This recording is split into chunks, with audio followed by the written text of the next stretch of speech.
Well, hey there. Thanks for watching or for listening to the Christian Media Marketing Show. My name is John, and I am recording this today from the cold confines of Tennessee. Around the world, I know it's wintertime here in the States. We've just been getting blasted with really cold weather with a lot of snow in different parts, and I'm thankful each day for just having a warm home and for the opportunities even from working from a home office to be able to make an impact around the world. And that's why we do this. That's why we do this show. That's why we want to help you, is to be able to make an impact regardless of where you are, to help those people who are wanting to know who Jesus is. People that the Holy Spirit's already working on, to help them be able to connect with a person who can evangelize, who can disciple them, who can pray for them, who can come alongside them even physically and help them be able to be a follower of Jesus and to grow in that relationship. One of the ways that we specifically try to do this is by using technology and by using social media marketing, by using Facebook and Instagram and Twitter and YouTube and TikTok and other forms of paid ads, whether it's a push or a pull strategy. We're trying to give people an access to the good news. Give them an opportunity to know about who Jesus is in their heart language, be able to reach out, read more, watch more, learn more, to be able to then send direct messages with someone, which would allow that process to begin, of where they are getting prayed for, where they get a Bible, where they're really learning who Jesus is and to come to faith in Him, and then be taught how they can share their faith with other people. I think this is really important. I do not believe in just you click a button and you're done. I don't see it in Scripture, obviously, but even then, they just didn't leave people to come to Jesus and think, well, good luck. That wasn't the marks of the church. It's not okay just to see that the baby is born. We have to help them grow.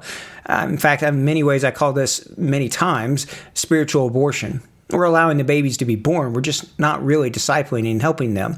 Well, technology can help us to do that. Paid media marketing can help us to do that. Help us to find those people, to find those babes in Christ, or help people to come to faith, but also be able to give them resources to continue that journey that they're on, to be able to reach out to their own family and to their own friends. And so whether your media strategy is one that combines online and offline, or all online, or whatever it might be, the key there is that we want to use these tools to get people connected with someone that can help them in their faith.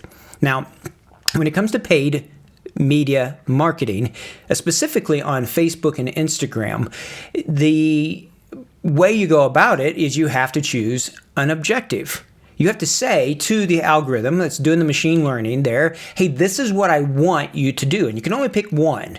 And you may think, well, Facebook's reading my mail, or they can read my mind. No, it's really just that machine learning, that artificial intelligence. It's able to look at all of these different factors that are coming in. What are you pausing on? What are you watching? What are you searching for? What things do you like? And it can build a picture about just who you are. Unfortunately, this can be used for bad things as well, which is why Facebook and Google and others are getting rid of a lot of the targeting and the tracking capabilities. When it comes to the tracking, this is where moving from first-person data to third-person. Leaving Facebook, you're being tracked with how you're using it. But when you leave it and you go to like KavanaughMedia.com, our website, you can opt out of being tracked there. And almost everybody in the world is doing that. But there's also this issue that comes into the targeting part of it, which is as it uses those pixels and that information, even on Google. Google's attempt was to use something called the FLoC, Federated Learning of Cohorts. Well, now that's been scrapped and they're already going to something else. But what it looks like is that targeting will not allow for any kind of religious targeting, things like Jesus or Bible. So both Facebook, Instagram, Google, and others are implementing this. When it comes then to that targeting and that retargeting, we're going to have to be a lot broader. That's why I was sharing with you all last week about some of the custom audiences and the lookalike audiences, and making sure you do that. So as you choose your objective, that plays a part into it as well. And Facebook recently has reduced the overall amount of objectives that are available. And so if you go into it, you may not see it yet in your account, depending upon when you're watching this video or listening to this podcast, but it is being rolled out and it's going to happen. Same thing on the targeting parts.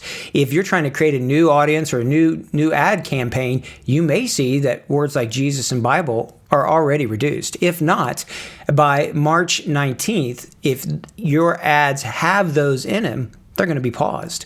So there's a lot changing, and I want to walk you through today. If you're just listening to the podcast, I'll try to explain what I'm doing. If you're watching the video on our YouTube channel, you can see where I'm going and what I'm doing with it. And I want to show you these 6 different campaign objectives. So you can only pick one, and this will determine a lot about not only just your audiences, but how well your ad is going to do. So let's dive into that right now. All right, so in this one, when you click on the green Create button, this is where you're going to be choosing what your objective is going to be. You can see here that there is now this reduction in campaign objectives. And so awareness, traffic, engagement, leads, app promotion, and sales are these 6 ones. So things like messaging, you don't see it on here. And yet for many of you, that's one of the important ones that you do. So what I'd like for you to do is we're just going to walk through some of these. And the first one that's on here is awareness. And this is, it says in the description, this will help you show your ads to people who are most likely to remember them. Well, things like brand awareness, I've never liked it because I feel like it's just Facebook guessing as to estimating as to how much people are seeing. So I like ones that give us real data. But this awareness one is good for reach. It's good for brand awareness. If you're going to do that, it's good for video views. Now, I use reach ads when I have a known audience size and I want as many as possible to see it.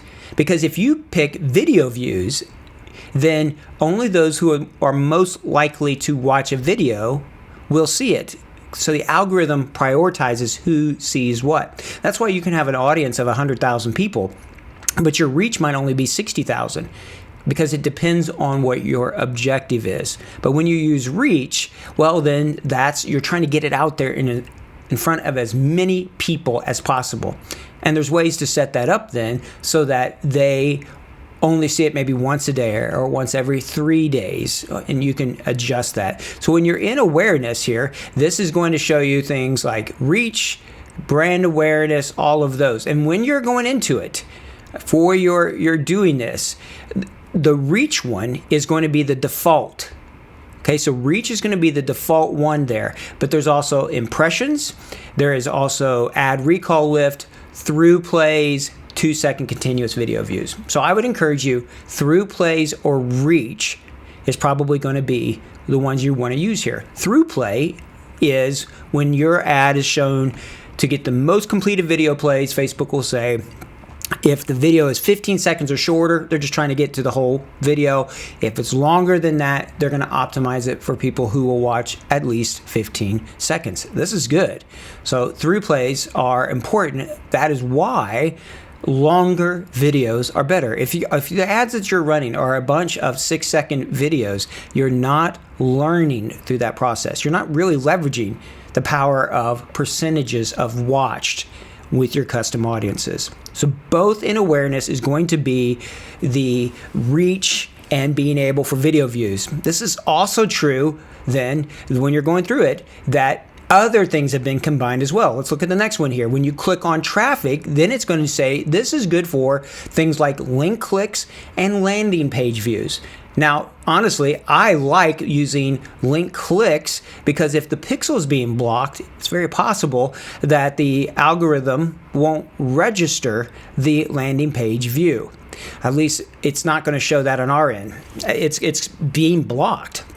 And so if the people watching your ad or your video click on it and go to your website, it may not register. But link clicks are happening on Facebook. And so even though those numbers will be higher, link clicks is always higher than landing page views. Okay, and that number won't be exact when you look in your Google Analytics as well. That's just normal. But link clicks mean they clicked on it. They maybe didn't wait for the page to load, but they were interested enough to click on it. So using traffic as the objective, I think that if you're using media outreach, this is going to be one that you're going to be using a lot. So this is when you're trying to get people to your website, or maybe you have like a Bible app that you're using. Maybe you have some sort of event that you want people to go to. All right, so all of this is ways that we use traffic. It seems like on this one, not much has changed though. Okay, so there's not too much there. There's even ways to send people to WhatsApp. There's ways to send people even to a phone call on it. Now, I don't know if anybody using this yet in the M world that I work in, but it's possible. All right, so in the new one though, they've taken away the phone calls. All right, so if you've been using that, I never did, but if you were, that's going to be taken away. All right, so in the new one, if you are looking at it, you will notice that there's website, app, messenger, and WhatsApp. All right, and so, what are we going to do?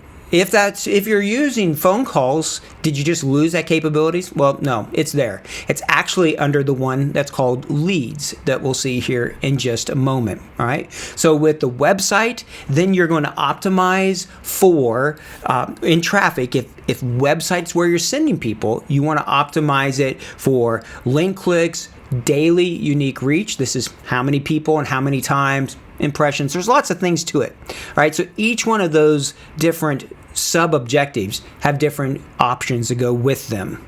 And so it's important to look at those and just make sure that you're aware of them. Engagement is the next one. And here it says engagement is good for messages, video views, likes, comments, and shares. Now, for quite a while, there's been some talk about, engagements and likes and hearts and stuff. That's all vanity metrics. And I know I've said it myself, though I think I was wrong, or at least I've changed my opinion on it. I think these are actually really important ones. In fact, engagement to me is something that I look at on every ad. What is happening to it? Are there people commenting? Are there people sharing it to their relationship networks? Are there people clicking on the emoticons? What emoticons are people sharing? There's a way to even see that per ad, how many likes, how many loves, how many angry faces, things like that. So when your engagement type, you can choose then what kind of engagement that you want. Do you want post engagement?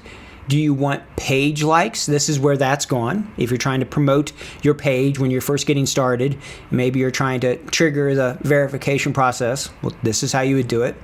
And so this post engagement, then when you're going through all of this is where you get to the ad set. And now it's going to say, all right, select the location where you want the customer's action to take place. So even on the engagement, and this customer's interaction with it, where do you want it? Do you want it on the ad? Do you want it in a messaging app? Do you want it on your website or your Facebook page? And then what type of engagement are you looking for? There's a lot of change happening here. All right, so if you dive into this, it's just going to look way, way different. But it's pretty interesting. So if you picked engagement on your ad that you're putting out, now you get things like video views, all sorts of stuff. All right, so this could be the same thing: through play, 2-second, post engagement, unique reach, all of these things. So if you're trying to do this could be a really great one. In fact, I believe for us strategically, we're going to start using engagement a lot more, and it really helps us to make sure that we're fishing in the right pond. All right, and so you can do a messaging ad. This is where you do this. All right, so if this has been your bread and butter, what you've been doing here, then you can go and you will pick click to message or sponsored message. You're probably going to pick click to message, and this is then you can pick what messaging apps you want to use: Messenger, WhatsApp, Instagram Direct, whatever you have tied to your account. Don't be surprised as well if you start seeing some mistakes. I was working with a pretty large ministry organization, and they had some messaging ads that just weren't working. And we literally just started from scratch and submitted them, and then they did work. So if part of your process is just to duplicate sometimes, you may want to watch this with the campaign objectives changing, because some of those things might be going away as well. All right, so looking through that, you can try to get link clicks or conversations. There's a lot more, but there's a lot more options. Even though it looks like it's less, I think Facebook's doing a pretty good job, Meta is, of putting this really packaged together better. All right. And so engagement, website, messaging, all of these, really important. When you go through this, then the next one that you'll see is leads. And when you click on leads, this is good for instant forms, messages you could do again. This is where your phone calls would be, or for sign up. All right. And these instant forms are your lead ads. If you've never used these before, I would really encourage you to look into it, because you can run them and then it's people are filling them out, but you can also retarget if they started but didn't fill it out. What's nice about them is it will pre-populate their name or their email. Just be careful that you don't ask too many questions with them, but it's a really powerful way. All right, so you can do automated chat, you can do an instant form, you can do phone calls, that they could call your ministry. All of this can happen. All right, so with this new thing they're doing, you can choose website, instant form, messengers, calls, app, all of this. All right, and there's a lot of changes that are taking place as well within this one. Best thing to do is press buttons. Press on them, see what's happening with them. So as it's looking at the different objective you pick, then it's going to ask you how to optimize them. So is it conversions? Well, you better make sure you've got your site verified, that you have your pixel installed correctly. In fact, one of the things that I'm seeing is that people are, on both of my accounts and with others that I'm talking to, they're saying, well, our numbers look different. Well, yeah, they have, because potentially the pixel hasn't been set up right, or remember that the attribution window changed. So it used to be like 28 day, now it's 7 days. So yes, your numbers may look smaller, and that's okay. All right, so that's just actually what was happening before. It's just giving you a more accurate attribution window picture. So in these instant forms and in Messenger on leads, I really would encourage you to be looking into them. I think that this is going to be a really neat thing if you've never used it before. Just going to have to experiment and play with it, but especially if you have different types of what they call a lead magnet. These could be things like a PDF, a 7-day prayer thing, or some way to read the Bible, or something that's of value to them. All they have to do is sign up, and then you can give it to them right there. Well, that is how you could use a lead form. One way that you could do it. Okay. Then you're going to notice on here there's app promotion, and unless you're doing a Bible app, you probably aren't going to be using this one much. But if you are, this is good for getting people to install for your app. And so if you do have a Bible app, great, use it.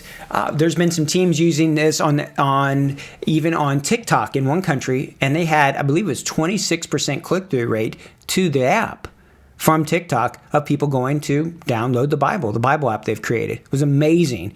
So we'll see if that continues, and it's important to see if they uninstall. So the churn rate, but the ad's working. People are installing the app. Final one here is sales. When you get to sales, this is where things like conversions, catalog sales, messages, once again, could come into it.